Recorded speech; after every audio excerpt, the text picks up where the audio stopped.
Kashi news channel, सच है तो बोलेगा। भारत में नव स्थापित की जा रही सांस्कृतिक संस्था कला संगम ग्लोबल कला, संगीत और सांस्कृतिक आदान प्रदान के क्षेत्र में एक नई दिशा देने जा रही है।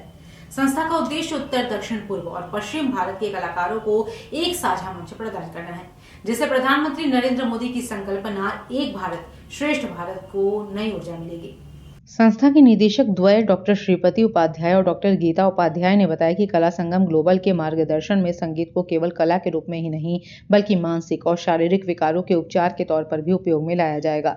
साथ ही दिव्यांगजन को संगीत की शिक्षा देकर उन्हें आत्मनिर्भर बनाने की दिशा में विशेष कार्यक्रम शुरू किए जाएंगे।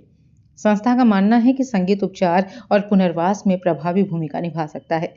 कला संगम ग्लोबल का शुभारंभ 30 नवंबर 2025 को महामना मूल्य अनुशीलन केंद्र बीएचयू के सभागार में समारोह पूर्वक किया जाएगा। कार्यक्रम में देश की कई प्रतिष्ठित हस्तियां शामिल होंगी। संस्था जो है, जो यूके में थी, उसको हम लोग 30 साल से चलाते आ रहे हैं और वहाँ पे हम लोगों ने भारतीय नृत्य, संगीत और विविध कलाओं को प्रमोशन दिया और उसमें न केवल वहाँ भारतीय निवासी हैं, जबकि जो लोग अंग्रेज हैं, वहाँ की जो लोकल पॉपुलेशन है, उनको भी हमने अवसर प्रदान किया उन भारतीय कला और संगीत का प्रदर्शन करके। 30 वर्षों के बाद हम अब उसी कला संगम को वैश्विक बनाना चाहते हैं, ग्लोबल। इसीलिए हमने कला संगम ग्लोबल की स्थापना की है, जिसका उद्घाटन समारोह 30 नवंबर को काशी में हो रहा है।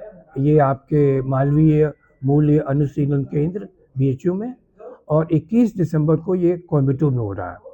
इसका एक पर्पज़ ये है कि जो आर्टिस्ट, चाहे वो उत्तर के हों, उत्तर भारत के हों या दक्षिण के हों, पूर्व के हों, पश्चिम के हों, इन सब का आदान प्रदान चलता रहे। तो जैसे मान लीजिए वाराणसी के कलाकार हैं, उनको अपॉर्चुनिटी दी जाए दक्षिण भारत में और दक्षिण के लोग यहाँ आएँ। उसी तरह से पूर्व के कलाकार जो हैं वो पश्चिम में जाएँ, पश्चिम के उत्तर में जाएँ। तो आइडिया है कि वो एक्सचेंज होता रहे।